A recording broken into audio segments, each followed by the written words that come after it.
Hello students. Last class रे हमें देखिथिले जे हमें जो कंटिन्यू करचे sexual reproduction in flowering plants विषय रे।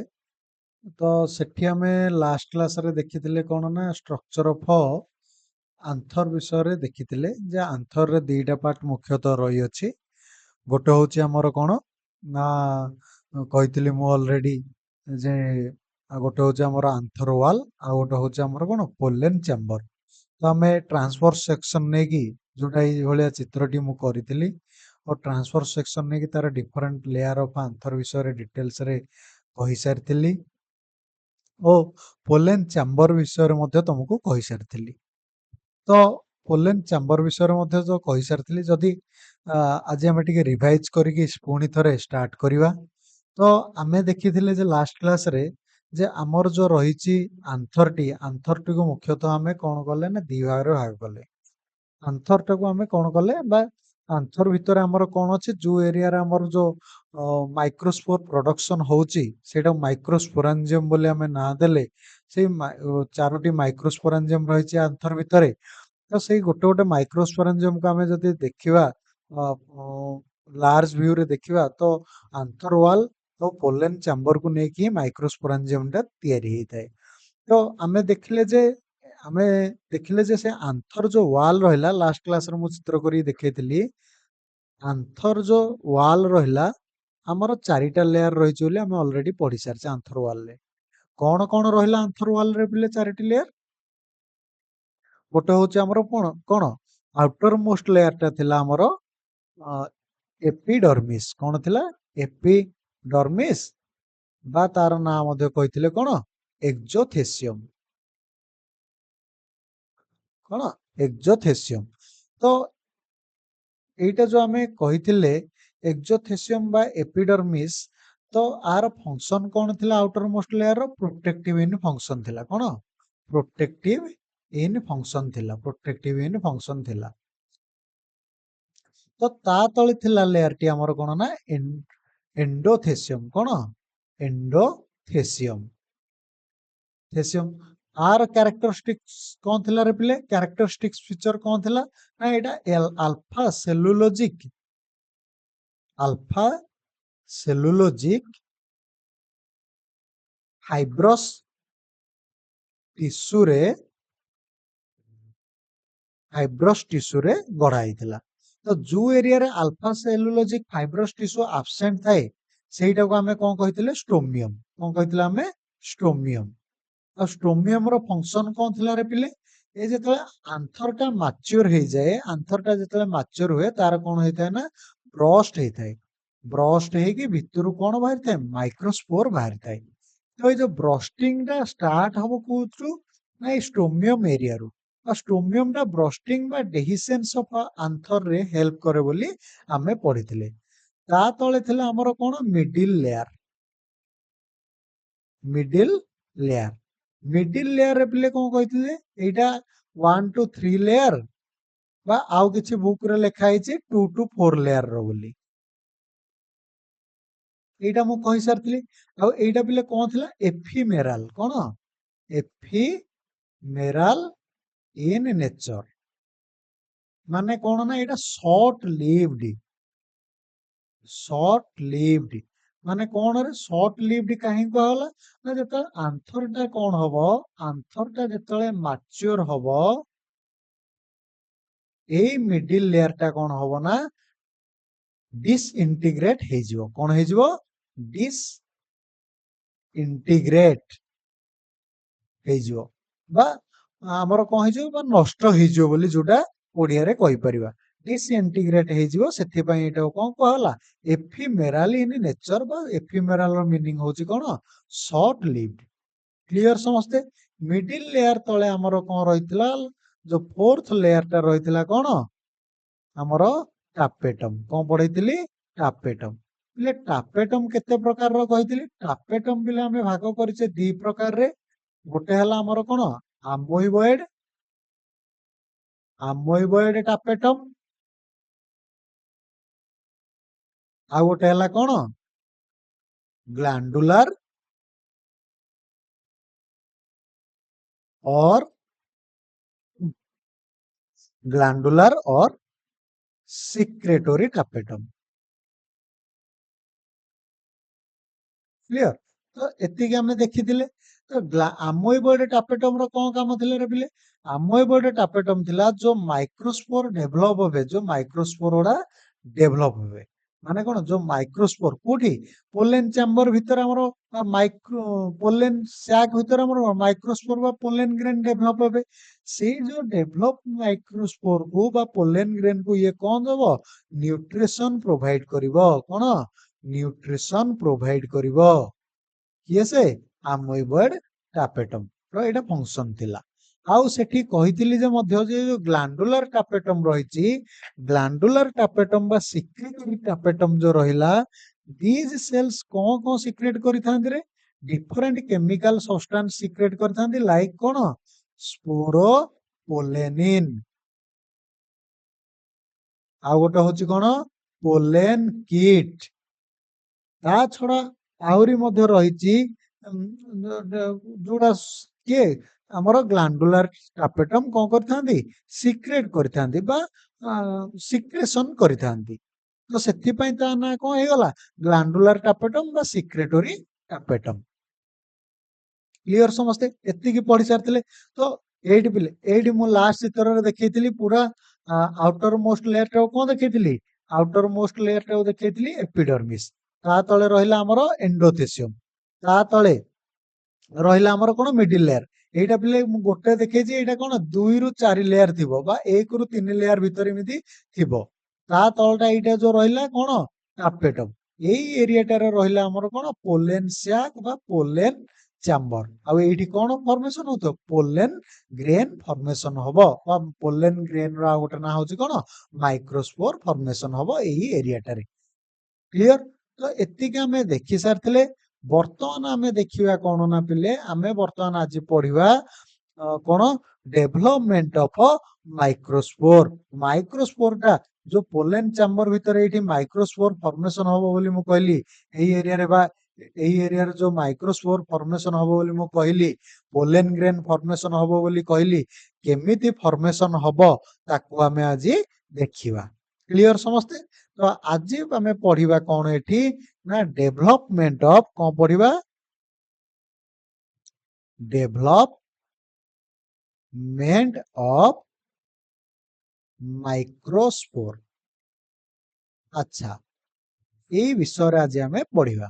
ତ ଡେଭଲପମେଣ୍ଟ ଅଫ ମାଇକ୍ରୋସ୍ପୋର ରେ କଣ କହୁଛି ନା ପିଲେ, ସେ କହୁଛି ନା ୟାର୍ଲି ଷ୍ଟେଜ ରେ, ମାନେ ଯେତେବେଳେ ପ୍ରଥମେ ପ୍ରଥମେ ଆନ୍ଥର ତିଆରି ହଉଥିବ, ୟାର୍ଲି ଷ୍ଟେଜ ରେ କଣ ନା ପିଲେ, ଦି ପ୍ରକାର ୟାର୍ଲି ଷ୍ଟେଜ ରେ ଦି ପ୍ରକାର ଟିସୁ ଥାନ୍ତି। ଗୋଟେ ହଉଛି କଣ? ଏପିଡର୍ମାଲ ଟିସୁ, ଏପିଡର୍ମାଲ ଟିସୁ। ଆଉ ଗୋଟେ ହଉଛି କଣ ନା ହାଇପୋଡର୍ମାଲ ଟିସୁ। କି ଟିସୁ ଥାଏ? ହାଇପୋଡର୍ମାଲ ଟିସୁ। ଏଇ ଦି ପ୍ରକାରର ଟିସୁ ଦେଖା ଯାଇଥାନ୍ତି। ଏଇ ଏପିଡର୍ମାଲ ଟିସୁଟା କଣ କରିଥାଏ ନା ପିଲେ, ଆମର ଯୋଉ ଆନ୍ଥର ୱାଲ ର ଏପିଡର୍ମିସ କୁ ଫର୍ମେସନ କରାଏ। ଏପିଡର୍ମିସ ଫର୍ମେସନ ରେ ହେଲ୍ପ କରିଥାଏ କିଏ? ଏପିଡର୍ମାଲ ଟିସୁ। ଆଉ ଯୋଉ ରହିଲା ପିଲେ ହାଇପୋଡର୍ମାଲ ଟିସୁଟା, ଏଇଟା ଧୀରେ ଧୀରେ ଡେଭଲପ ହେଇକି କୋଉଥିରେ ପରିଣତ ହେଇଥାଏ ରେ ପିଲେ?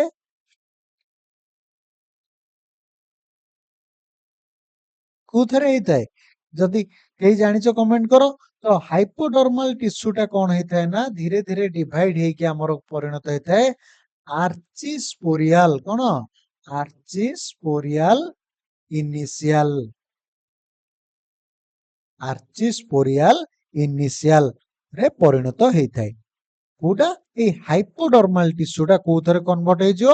ଆର୍ଚିସ୍ପୋରିଆଲ ଇନିସିଆଲ ରେ କନଭର୍ଟ ହେଇଯିବ। ପୁଣି ଥରେ କଣ ହବ ନା ପିଲେ, ଏଇ ଯୋଉ ଆର୍ଚିସ୍ପୋରିଆଲ ଇନିସିଆଲ ଟା କଣ ହବ ନା ପୁଣି ଥରେ ଡିଭାଇଡ ହେଇକି, କୋଉଟା? ଆର୍ଚିସ୍ପୋରିଆଲ ଇନିସିଆଲ ଟା ପୁଣି ଥରେ ଡିଭାଇଡ ହେଇକି ଦି ପ୍ରକାରର ଟିସୁ ଫର୍ମେସନ କରିବ। ଗୋଟେ ହଉଛି କଣ ପିଲେ? ଆଉଟର କଣ? Outer primary, outer primary parietal tissue,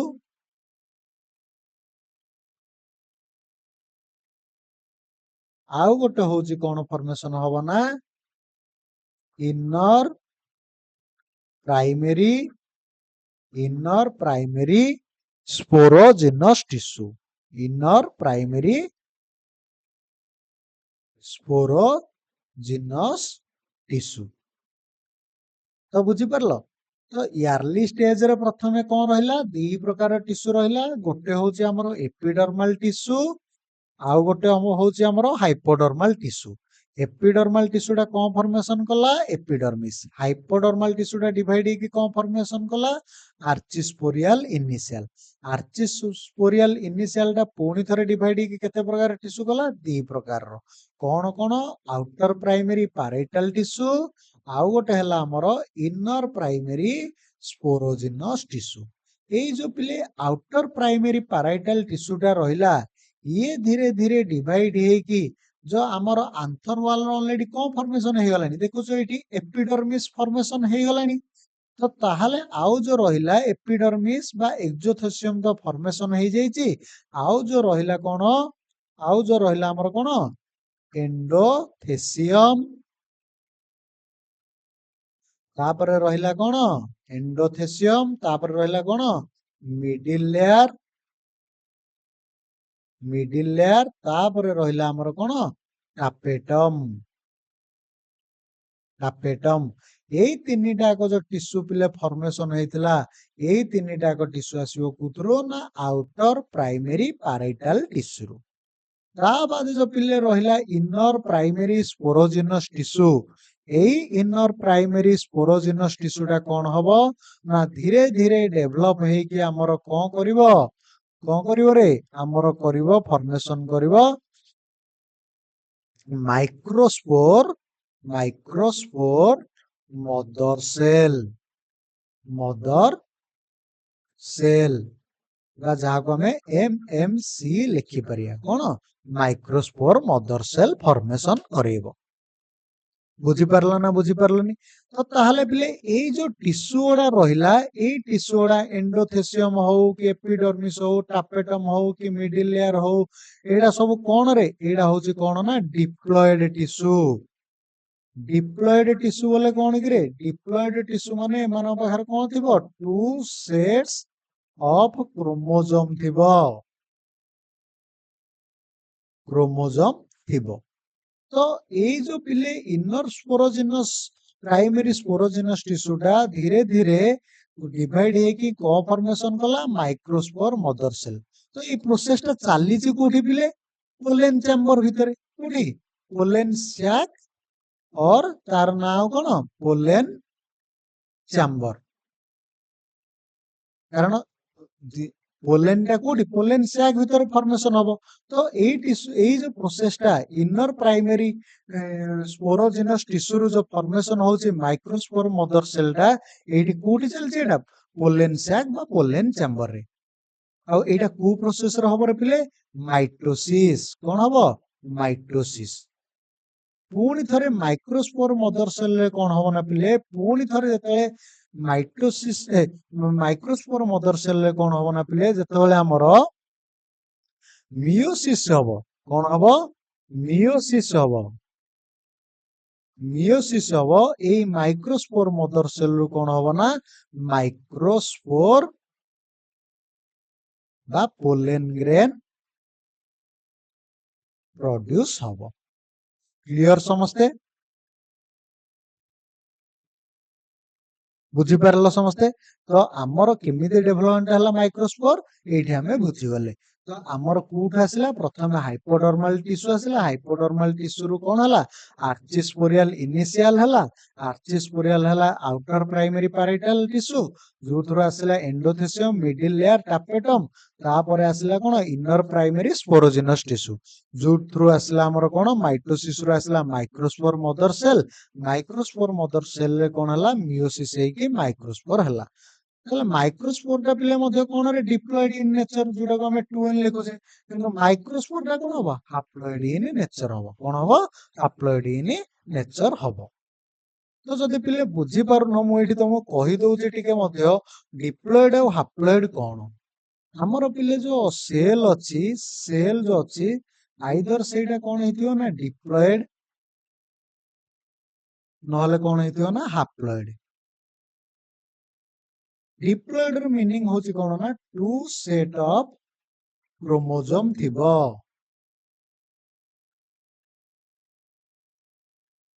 chromosome haploid र मीनिंग कौन ना वन सेट ऑफ क्रोमोसोम। माने कहिवार मीनिंग होची ना हाप्लॉयड सेल गुडा ना जोड़ा गैमेट सेड़ा मेनली हेतांती कोन हाप्लॉयड इन नेचर। आउ आमे जानि छी जे पोलन ग्रेन बा माइक्रोस्पोर टा आगु को जाई कि कोन फॉर्मेशन करबो male gamete plant male gamete formation करबो तो सेटा कोन हो हाप्लॉयड। तो मने रखो पिले कोन हुए ना हमर दुईटा प्रोसेस अछि। हाप्लॉयड माने कोन रे देखो जेमिति ह्यूमन केस रे देखिबा कोन ह्यूमन केस रे देखिबा तो ह्यूमन रे कोन ना मोस्टली सोमाटिक सेल ओडा कोन सोमाटिक सेल। सोमाटिक सेल माने ना all cells except reproductive cell एडा कोन ना डिप्लॉयड इन नेचर। डिप्लॉयड टा को हम लिखिया कोन 2n माने two sets of a chromosome. आउ जोड़ा रहिला हमर कोन ना गैमिट सेल्स कोन गैमिट्स जोड़ा सेडा होचंदी कोन हाप्लॉयड इन नेचर। गैमिट्स गुडा रे ह्यूमन केतरे स्पर्म आ गोटे रहला कोन ओवम एडा कोन सब हाप्लॉयड इन नेचर। क्लियर समस्ते। तो हाप्लॉयड डिप्लॉयड हुए किमिति बिले तो हाप्लॉयड कोन से कोन कहउछ ना मने करो गोटिए सेल अछि डिप्लॉयड सेल कोन डिप्लॉयड सेल रे पिले जतले माइटोसिस हबो कोन माइटोसिस हबो सेतल कोन हबो ना डिप्लॉयड सेल टा भांगी कि दीटा नुआ सेल रे परिणत हेजिवो कोन हबो दीटा नुआ सेल रे परिणत हेजिवो। डिप्लॉयड सेल बोले क्रोमोसोम कोन टू सेट माइटोसिस हेले कोन हबो ना पिले दीटा नुआ सेल हबो किंतु क्रोमोसोम संख्या समान रहिबो माने एई दीटा कर मध्ये कोन हबो 2n नंबर रो क्रोमोसोम रहिबो माइटोसिस हेले। किंतु डिप्लॉयड सेल रे कोन हबो ना पिले जेतेबेले कोन हबो ना मियोसिस हबो सेतेबेले कोन हबो ना दीटा सेल फॉर्मेशन हबा सहित मियोसिस टा पिले दीटा रिएक्शन प्रथम टा होची मियोसिस 1 तापर आउ थरे कोन हबो मियोसिस 2 कोन हबो मियोसिस 2। तो मियोसिस 2 हेले दीटा रु केतेटा सेल हे जिवे चारिटा दीटा रु केतेटा हे जिवे टोटल चारिटा। तो मियोसिस 1 जतल हबो पिले मियोसिस 1 जतल हबो ए diploid cell row 2n number रो क्रोमोसोम टा हाफ हे के एडी कोन हबो n नंबर रो क्रोमोसोम हे जिवो मियोसिस 1 रे बा मियोसिस रे। तो मियोसिस 2 टा पिले कोन ना इक्वल टू माइटोसिस कोन माइटोसिस पिले ऊपर देखले त माइटोसिस होउची गोटे सेल रो दीटा सेल होउची किंतु प्लॉइड कोन चेंज होउची डिप्लॉयड टा डिप्लॉयड ही रहउची। तो एठी जेतले मियोसिस 2 टा मु कहउची इक्वल टू माइटोसिस ताले एठी आ कोन प्लॉइड पिले क्या कमिवो ना एठी जेहेतु ऑलरेडी हाप्लॉयड हे जाइचंदी एठी भी सब सेल ओडा कोन रहिबे हाप्लॉयड नेचर रो रहिबे। एटा थिला हमर कोन माइटोसिस आउ मियोसिस सेति पई कोहा जाय जे जेतले नॉर्मली कोहा जाय थाए जे माइटोसिस रे कोन होय ना प्लॉइड लेवल कमे नाही क्रोमोसोम नंबर सेम रुहे पेरेंट आउ हमर कोन ऑफस्प्रिंग भितरे किंतु जेतले गैमेट फॉर्मेशन हुए एटा एटा को प्रोसेस मियोसिस होउची माने कोन गैमेट फॉर्मेशन होउची कोन फॉर्मेशन होउची गैमेट फॉर्मेशन होउची। जेतेबेले गैमेट फॉर्मेशन हुए सेतेबेले मियोसिस हे थाए आ मियोसिस हेले गोटे सेल रो चारिटा सेल फाइनली केतोटा सेल आसिला हरे बिले एठी एठी देखो चारिटा सेल फाइनली तयारी हेची मियोसिस 1 और मियोसिस 2 मिसेकी तो चारिटा सेल हे थाए किंतु तार प्लॉइड लेवल टा कोन हे जाय थाए चेंज हे थाए कोन हे जाय थाए चेंज हे जाय थाए। तो या थिला हमर कोन डेवलपमेंट ऑफ माइक्रोस्पोर फॉर्मेशन केमिति होउची।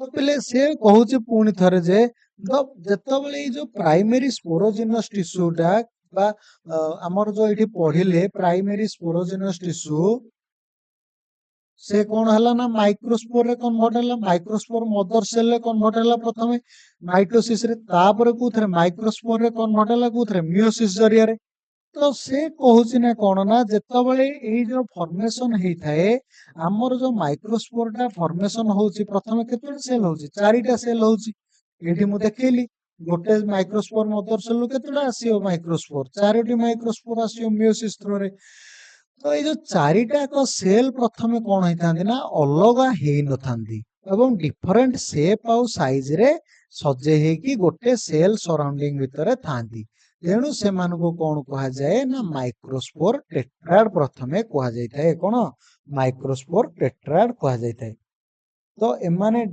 मेनली टेट्राहेड्रल शेप रे सजे हेकी थांती तापरे धीरे धीरे अलग हेकी चारिटा इंडिविजुअल माइक्रोस्पोर फॉर्मेशन करी थांती तो बुझी पारलो तो माइक्रोस्पोर फॉर्मेशन सहित जो आमे डेवलपमेंट ऑफ मेल गैमेटोफाइट पढुचे कोन डेवलपमेंट ऑफ मेल गैमेटोफाइट आमे चालू रखिचे तार जो दीटा प्रोसेस अछि गोटे हला कोन प्रथम प्रोसेसटा थिला माइक्रोस्पोरोजेनेसिस द्वितीय प्रोसेसटी थिला माइक्रोगैमेटोजेनेसिस तो एठी आमे कोन कर देले प्रथम पार्टटा कवर कर देले डेवलपमेंट ऑफ माइक्रोस्पोर व माइक्रोस्पोरोजेनेसिस को संपूर्ण रूपे कंप्लीट कले ए वीडियो सहित तो नेक्स्ट पार्ट रे हमें जतले भेट होबा हमें देखिबा कोन माइक्रोगैमेटोजेनेसिस तो आपण समस्त धन्यवाद तो जदि मोर क्लास टी इंफॉर्मेटिव लागुची तो मो सहित जड़ित रुहंतु एवं क्लास करंतु एवं निज संगमान सहित शेयर सब्सक्राइब एवं